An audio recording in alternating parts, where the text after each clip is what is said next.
거룩하고 자비로우신 하나님 감사합니다. 세 번째 날 새벽 아침 집중 기도회로 모였습니다. 예수 그리스도께서 마지막 일주일 십자가를 향하여 어떤 길을 가셨는지 말씀을 통해 살펴보고 있습니다. 오늘도 저희들에게 은혜 베풀어 주시옵소서. 말씀 속에서 길을 찾고 깨달음을 얻고 깨달은 말씀대로 살아가는 복된 인생 되게 해 주시옵소서. 아버지여, 이 새벽에도 아버지께 예물을 드린 손길들이 있습니다. 기억해 주시기를 원합니다. 헌금 봉투에 헌금을 넣으면서 저들이 하나님 앞에 가졌던 소망들, 하나님 그거보다 더 넘치도록 저들의 인생 가운데 복 내려 주시옵소서. 예수님 이름으로 기도 올리옵나이다. 아멘. 자, 오늘도 아이들이 많이 보이네요. 엄마 옆에서 예배하는 아이들 너무 귀하고 너무 예쁩니다. 많이 칭찬해 주시고 교육부서는 잘 보셨다가 사탕 하나라도 꼭 줘야 됩니다. 마지막 날 교육부서 잘 전도사님들, 목사님들 보셨다가 우리 새벽기도 나온 세상에 이런 일이 어떻게 있을 수가 있어요. 너무너무 귀하고 우리 예쁜 친구들, 또 집에서는 엄마가 아이가 원하는 거 하나씩 다 사주셔야 돼요. 꼭 표정이 별로 안 좋아지는데. 네. 오늘은 이제 바라바와 예수라는 제목으로 말씀을 증거하겠습니다. 법정의 죄수들이 서게 되고 마지막에 이제 판사가 최종 판결을 내리게 될 때 굉장히 심장이 떨린다고 합니다. 저는 아직 법정에 안 서봐서 잘 모르는데 판사가 이제 형량을 이제 선고하지 않습니까?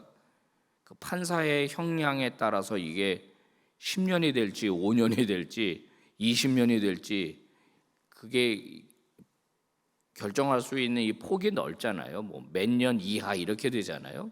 무슨 죄를 지으면 10년 이하 이렇게 되니까 1년도 10년 이하고 10년도 10년 이하니까 판사의 재량에 따라서 결정이 될 때 굉장히 두려워 떤다고 그럽니다. 예수님이 지금 빌라도 법정에 서 계십니다. 빌라도가 어떻게 선고하느냐에 따라서 예수님은 죽을 수도 있고 살 수도 있습니다.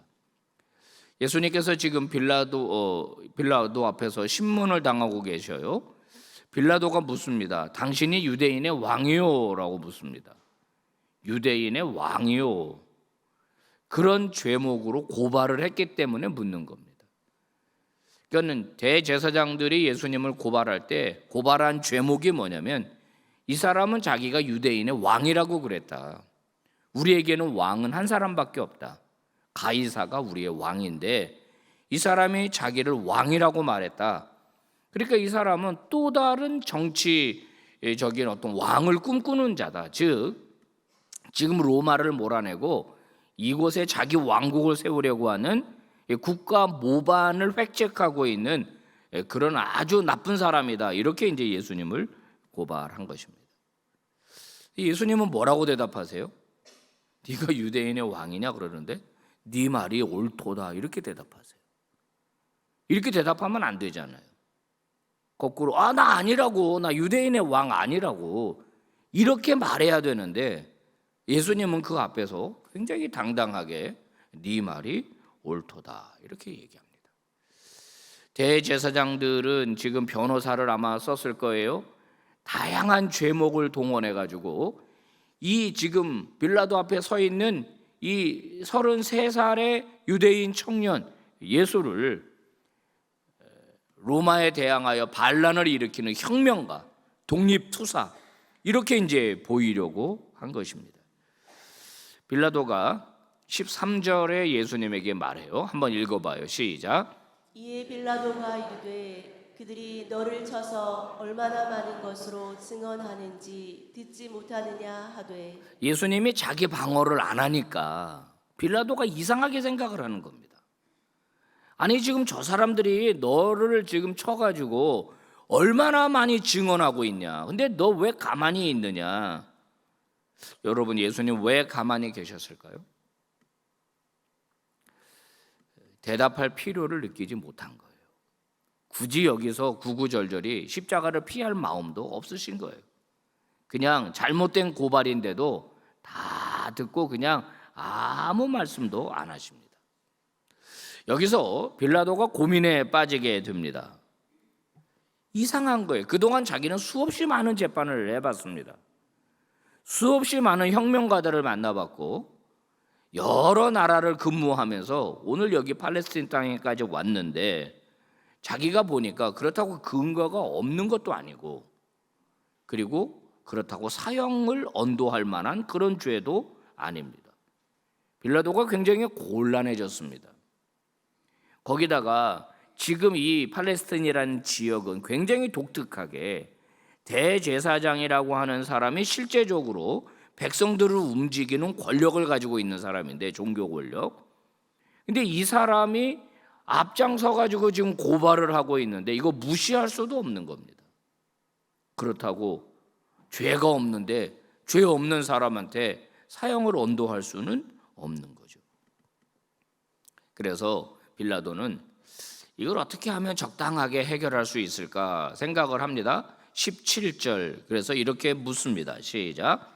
그들이 모였을 때에 빌라도가 물어 이르되 너희는 내가 누구를 너희에게 놓아주기를 원하느냐 바라바냐 그리스도라 하는 예수냐 하니.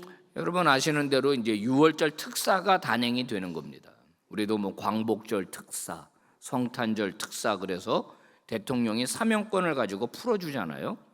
그러니까 이때도 이제 풍습이 전례가 이런 민족 명절에는 죄수 한 명을 풀어주는 특사를 단행할 수 있는 권한을 빌라도가 가지고 있었고, 그래서 바라바라고 하는 당시 유명한 죄수가 있었고 예수님이 있었으니까 누구를 풀어줄까? 그러면 이제 사람들이 당연히 예수를 풀어달라고 생각할 걸로 알고 그렇게 누구를 풀어줄까 하고 물은 겁니다.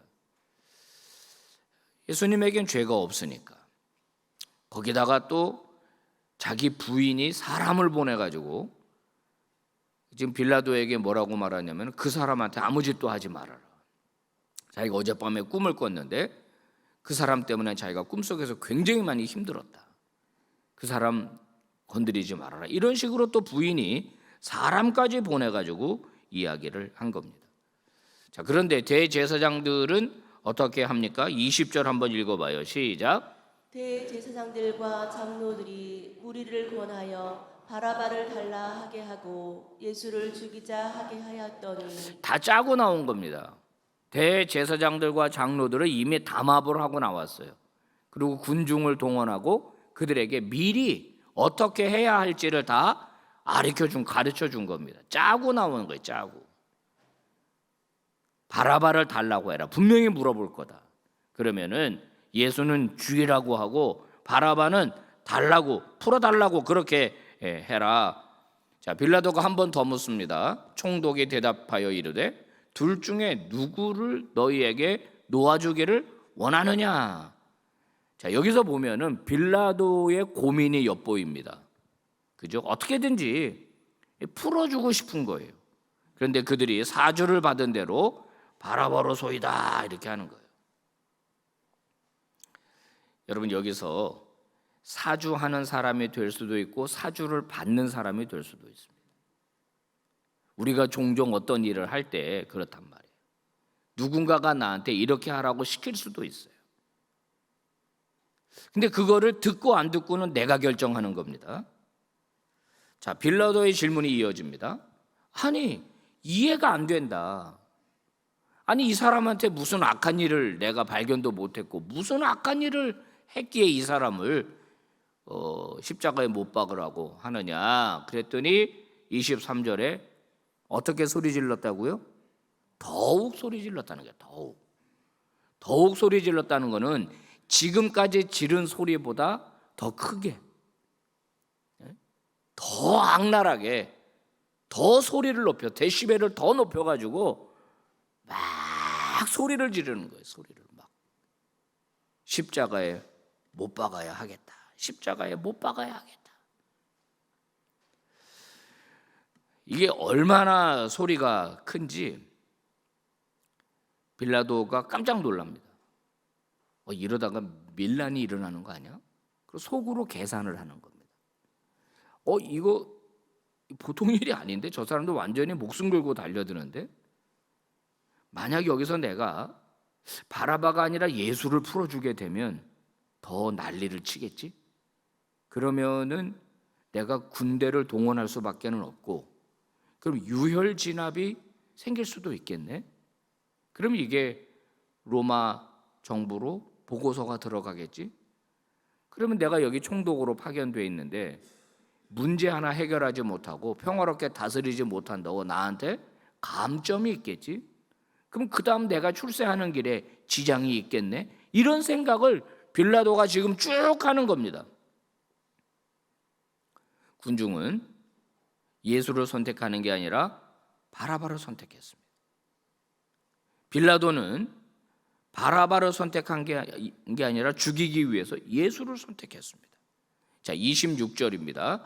결국 이렇게 정리가 됩니다. 읽어봅니다. 시작. 이에 바라바는 저희에게 놓아주고 예수는 채찍질하고 십자가에 못 박히게 넘겨주니라. 빌라도가 코너에 몰렸습니다. 어떻게든지 풀어줘 보려고 애를 썼습니다. 자기 부인도 얘기를 했고, 신문을 해보니까 죽일 만한 죄는 없었어요. 이게 풀어주려고 노력은 한 것은 사실입니다.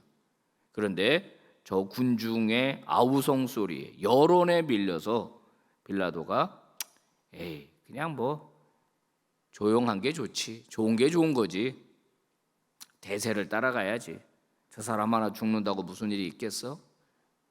눈 감고 그냥 저들이 원하는 대로 죽게 하자. 그리고 사형을 언도한 겁니다. 예수님에게 주어진 죄목은 국가 모반죄입니다.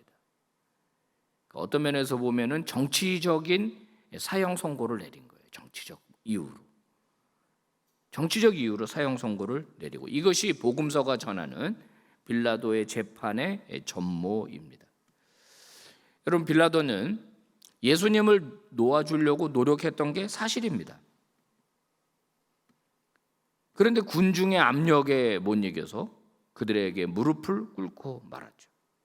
그리고 잘못된 의사결정을 했습니다.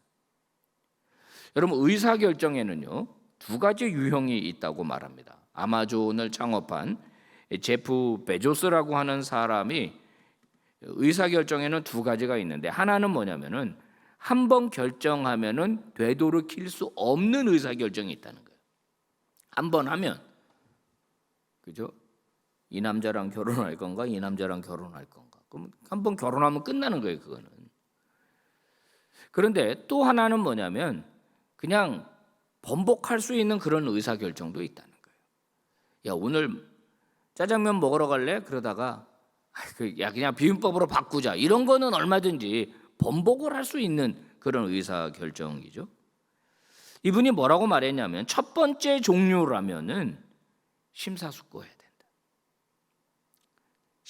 첫 번째 결정, 돌이킬 수 없는 결정을 해야 되는 순간에는 이거는 심사숙고할 필요가 있다. 잘못하면 개인에게도 그렇고 공동체에게도 그렇고 굉장히 부정적인 영향을 끼치게 된다. 이렇게 말했습니다.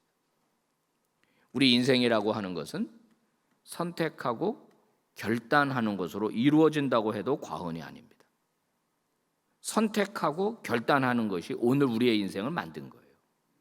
그게 오늘 지금 납니다. 선택을 하더라도 결정을 내리지 못하는 사람이 있습니다. 이게 이제 결정장애라 그러죠. 결정장애. 결단을 했을 때 희생이 따르는 경우도 있습니다. 손해가 따르는 경우도 있어요. 그래서 결단한다라고 하는 것은 굉장히 중요한 문제입니다. 신앙생활도 마찬가지예요. 우리의 신앙생활은 무엇을 선택하느냐, 어떤 결정을 내리느냐에 따라서 우리의 신앙생활의 그 질 또는 신앙생활의 이 평가가 주어지게 되는 겁니다. 우리가 잘 아는 대로 다니엘은 바벨론 포로로 끌려갔을 때 왕이 주는 진미를 먹어서 자기를 더럽히지 않기로 선택하고 결단했습니다. 그게 그의 인생을 만들었어요. 그렇게 결단했을 때는 예상되는 손해가 있습니다. 그 굉장히 위험한 행동이잖아요. 왜냐하면은 왜 안 먹는지를 설명을 해야 되고, 왜 안 먹는지를 설명하려면은 자기 신앙을 말할 수밖에 없고, 그러면 바벨론 신을 거부하는 게 되는 거니까 그건 그 당시 굉장히 예민한 문제입니다. 이미 대세는 다 정해진 거예요. 하나님은 패배한 신입니다. 바벨론의 마르둑이 이겼어요. 다 포로로 끌려와 있는 상태입니다. 자기의 민족도 곧 멸망합니다. 이런 상태에서는 대세를 따라가려면 바벨론을 붙잡아야 되는데, 실패한 신, 능력이 없는 신, 그 신을 위해서 나를 더럽히지 않겠다, 이런 결정을 다니엘과 세 친구는 한 거죠. 어떻게 됐습니까? 성경을 보면 다니엘처럼 승승장구한 사람이 없습니다. 결정적일 때 하나님이 도와주십니다. 기가 막힌 방법으로 도와주시지 않습니까? 진짜 놀라운 일입니다. 여러분, 빌라도는요, 예수님을 신문하는 과정에서 무죄임을 확인했습니다. 사람들이 고발하는 내용도 맞지도 않습니다. 자기가 딱 봐도 혁명가는 아닙니다. 독립투사는 아닙니다. 정치적으로 십자가에 못 박을 죄를 지은 것도 아닙니다. 그러면 예수님의 무죄를 선언해야 합니다. 그런데 그는 무죄를 선언하지 않고 예수님을 십자가에 못 박도록 넘겨주고 나는 책임이 없다 그러면서 손을 씻었습니다. 그렇다고 책임이 없어집니까?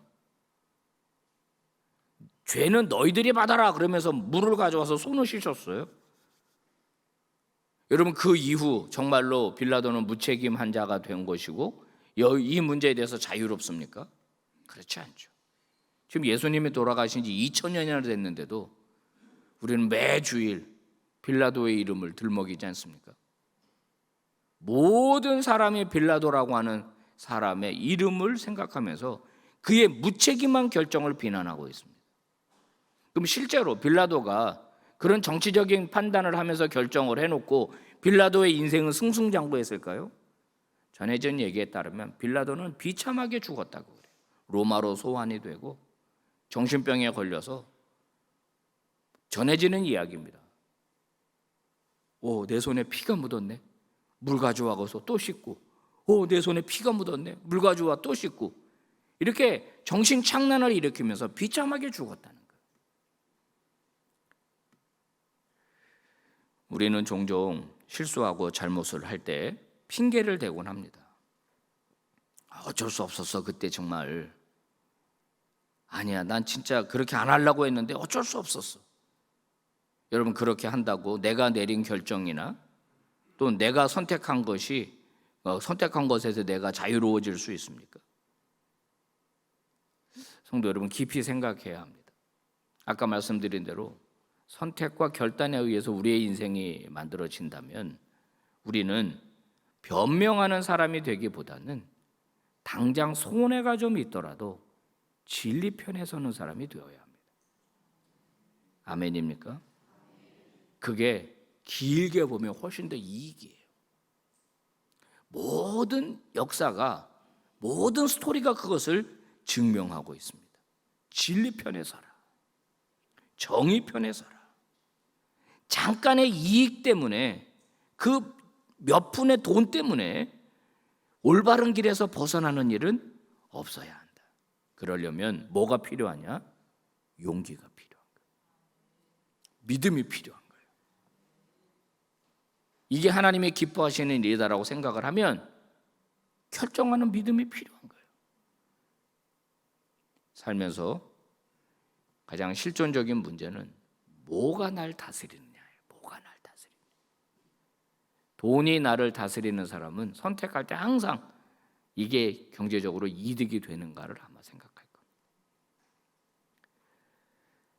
나를 다스리는 것이 세상 권력이면 내 권력을 유지하는 데 도움이 되느냐, 그거죠. 요즘 TV 보시면 정치인들이 다 그런 이유로 결정하는 거죠. 권력을 잡기 위해서 거짓말도 서슴지 않는 거고, 모략도 서슴지 않는 거고, 힘을 동원하는 것도 서슴지 않는 거죠. 만약에 예수님이 날 다스린다면, 그리스도가 날 다스린다면 우리의 삶은 어떤 변화가 일어날까요? 무엇이 우리를 다스리고 있는가? 여러분, 이 새벽에 다시 한번 우리 스스로를 좀 돌아볼 수 있기를 바랍니다. 그리고 다시 한번 자기를 바로 이 말씀의 결단 앞에 세우는 거예요. 하나님, 앞으로 그런 일이 생길 때 저는 빌라도 같이 하지는 않겠습니다. 군중들 같이 하지는 않겠습니다. 내가 밀란이 일어난다고 하더라도 그게 올바른 길이라면 나는 무죄를 선언하고 내가 어떻게든지 그 책임을 지겠습니다. 이런 용기를 자기 스스로에게 오늘 기도하면서 내면화시키는 것이 중요합니다. 1787년 10월 28일 한 사람이 일기를 썼습니다. 27살짜리입니다. 27살짜리 영국 국회의원이 일기를 이렇게 썼습니다. 전능하신 하나님께서 내 앞에 두 가지 큰 목표를 주셨다. 하나는 노예 무역을 금지하는 거고, 다른 하나는 우리에게 있는 이 나쁜 관습을 개혁하는 것이다. 이 일기를 쓴 사람이 우리가 너무나 잘 아는 윌리엄 윌버포스라고 하는 영국의 젊은 국회의원입니다. 당시 영국은 노예를 잡아다가 갖다 파는 것으로, 이 노예 제도를 유지하는 것으로 막대한 돈을 벌었습니다. 이 하나님을 잘 믿는 국가라고 하는 이 나라가 합법적으로 노예들을 가서 강제로 붙잡아 와가지고 팔아넘겼어요.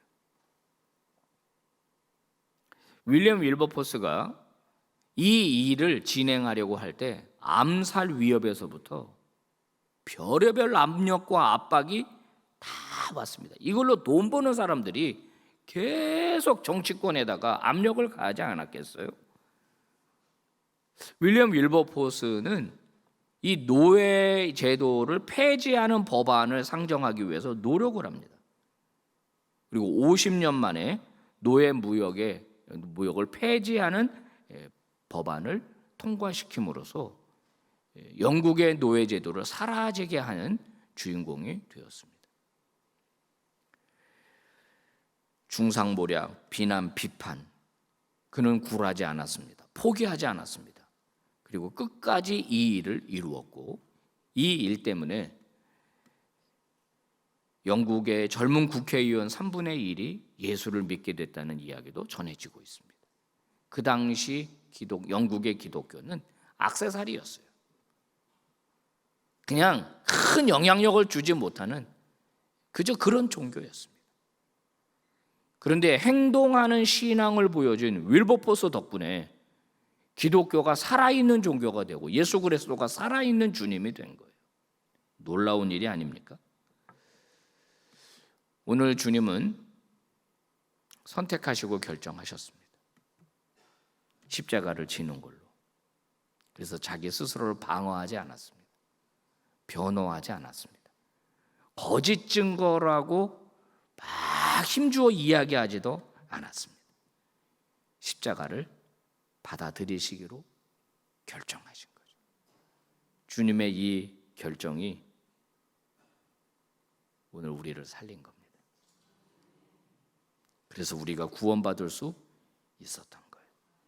성도 여러분, 우리 마찬가지입니다. 중요한 결정을 해야 될 시점에 놓였을 때 우리 충분히 기도합시다. 그리고 유익을 따라, 내 개인적인 유익을 따라가 아니라 하나님의 영광을 따라 결정할 수 있는 그런 믿음의 종들 다 되시기를 주의 이름으로 축복합니다. 기도하겠습니다. 하나님 아버지 감사합니다. 오늘 이 새벽에도 우리에게 말씀 주시고 우리를 깨달음의 길로 인도해 주셔서 감사합니다. 수많은 선택의 순간이 우리에게 다가옵니다. 결정의 순간이 다가옵니다. 무엇이 나를 다스리는가? 나의 주인은 무엇인가? 돌아보게 해 주시옵시고, 정말 중요한 결정이라면 비록 당장은 손해가 되더라도 하나님의 영광을 선택하고 진리를 선택하는 믿음의 종들 삼아 주시옵소서. 도와주시옵소서. 용기를 주시옵소서. 예수님 이름으로 기도 올리옵나이다. 아멘.